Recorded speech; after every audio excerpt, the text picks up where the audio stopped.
芬兰总统总理周日联合宣布，正式决定申请加入北约，强调芬兰已做出历史性决定，纸质申请预计将于下周提交至北约总部。芬兰总统尼尼斯托周六与俄罗斯总统普京通话，解释此事。普京警告称，芬兰的决定是一个错误。芬兰、瑞典和北约近期频频互送秋波，受到俄方高度警惕。尤其是芬兰与俄罗斯有着漫长的边境线，一旦芬兰加入，北约与俄罗斯的边界长度将翻番，这就意味着北约与俄罗斯的新一轮冲突正在酝酿中，欧洲安全环境再度面临重大变革。芬兰总统尼尼斯托和芬兰总理马林周日宣布，芬兰总统和政府外交与安全政策部长级委员会批准芬兰加入北约的申请。尼尼斯托和马林称，这是历史性的一天。芬兰议会将于下周一开会审议芬兰加入北约的申请。芬兰总统表示，在俄对乌发起军事行动后，加入北约将使芬兰国家安全最大化。而马林也称，申请加入北约是芬兰的重要决定，希望议会尽快批准。马林表示，芬兰就此重要议程与北约保持密切联系。芬兰外长哈维斯托此前表示，加入北约的纸质申请将会在下周3向布鲁塞尔北约总部正式递交。俄罗斯总统普京周六应约与芬兰总统尼尼斯托通电话。据克里姆林宫网站消息，双方就芬兰申请加入北约的意向进行了坦诚交流。普京强调，芬兰的安全没有受到威胁，芬兰放弃传统的军事中立政策是一个错误。芬兰外交政策的变化可能对多年来本着睦邻合作精神建立的俄芬关系产生负面影响。在和总理马林周四发布联合声明前一天，芬兰总统周三更直接表示，芬兰申请加入北约的责任不在自身，俄罗斯应对性自恃。They are ready to attack a neighboring country. So, when you ask whether, if that would be the case that we join, well, my response would be that you caused this. Look at the mirror. 芬兰总统办公室周六发布消息说，芬兰将在未来几天内申请加入北约。尼尼斯托说，他与普京当天的谈话是直接和坦率的。通过加入北约，芬兰加强自身的安全，承担起自己的责任。今后，芬兰仍然希望以正确和专业的方式处理与邻国俄罗斯的实际问题。芬兰广播公司报道称，尼尼斯托与普京在过去10年中一直保持着定期接触，在疫情之前，通常每年会晤2次。在因疫情中断近2年之后，两人最近一次面对面会晤是在2021年10月，两人最后一次通电话是在今年的3月10号。当时尼尼斯托对普京说，乌克兰危机对西方舆论产生了强烈影响。芬兰和瑞典长期奉行军事不结盟政策，尤其是芬兰在冷战中长期坚持不挑战苏联以维护自身安全的国策，被称为芬兰模式。但在俄对乌发动特别军事行动后，芬兰和瑞典的安全防务及外交政策发生重大变化，开始考虑放弃中立地位，加入北约。值得注意的是，北约对北扩表现出浓厚的兴趣。美国和北约方面多次鼓励芬兰和瑞典加入，并且已经简化了接纳新成员的正常流程。甚至在两国提出申请之前，北约副秘书长米尔恰杰瓦纳就急不可耐地表示，相信芬兰和瑞典可以达到加入北约的标准。而上周三，英国以北约成员国的身份与芬兰签署协议，声称为芬兰提供军事保护。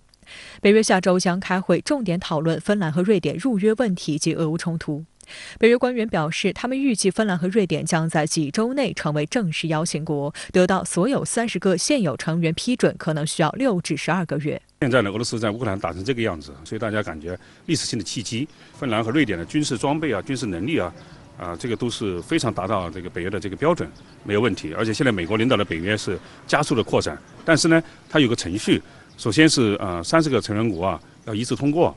现在土耳其有点情绪。另外呢，30个成员国的国会议会要批准，所以可能需要几个月的时间吧。但并非所有北约成员国都同意芬兰和瑞典入约，土耳其就率先反对。土耳其总统埃尔多安周表示，这些北约国家是许多恐怖组织的大本营，因此土耳其不可能支持瑞典和芬兰加入北约。但北约方面对此不满。周末在德国柏林召开的北约外长非正式会议上，北约副秘书长米尔恰杰瓦纳就表示，土耳其的反对不是问题。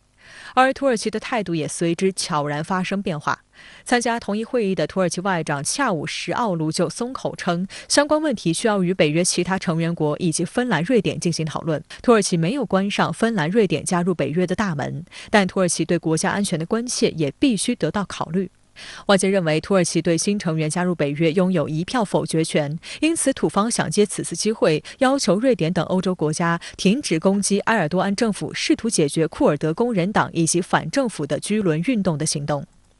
英国《金融时报》报道称，一些芬兰官员透露，土耳其的问题似乎主要与瑞典有关。芬兰方面与土耳其的讨论是积极的。土耳其呢，这一看啊，因为是要一致表决通过，所以大家现在要求着他。所以土耳其呢，就在问题上呢，我讲呢，就希望他们改变对库尔德问题的这样一些支持。美国现在已经做出保证，说会去说服土耳其放弃反对。俄方对芬兰和瑞典加入北约的问题态度强硬。俄方此前称将不得不采取技术性军事手段或其他手段来消除北约北扩所造成的威胁，但今日态度似乎有所软化。俄罗斯副外长格鲁什科周六表示，如果芬兰加入北约，俄罗斯不会做出情绪化的决定，而是将审慎地采取行动。他还表示，现在谈论俄罗斯在波罗的海地区部署核武器为时尚早。深圳卫视注意到，二战期间苏联曾与芬兰交战，2016年芬兰也曾提出过要加入北约，但不了了之。当时普京回应称，假如此事成真，俄军将重新做出部署来应对。芬兰与俄罗斯有长达1300公里的陆地边界，如果芬兰加入北约，意味着北约与俄罗斯的陆地边界直接翻一番，而且会使北约与俄罗斯的科拉半岛、圣彼得堡等战略要地距离更近。同时，这将意味着北欧5国全部加入北约阵营，使北约对俄罗斯的地缘围堵更加成型。尤其是芬兰入约，对俄罗斯在极地、北海和巴伦支海的核设施和潜艇基地、北方舰队将产生直接威胁，同时有利于北约，特别是美国提升在极地问题上的发言权。美国智库机构盖特斯通研究所认为，芬兰对于北约的军事价值不容小觑。芬兰常规军约3.5万人，采取北约训练模式，并经常举行联合演习，这意味着芬兰军队可以快速加入北约战斗。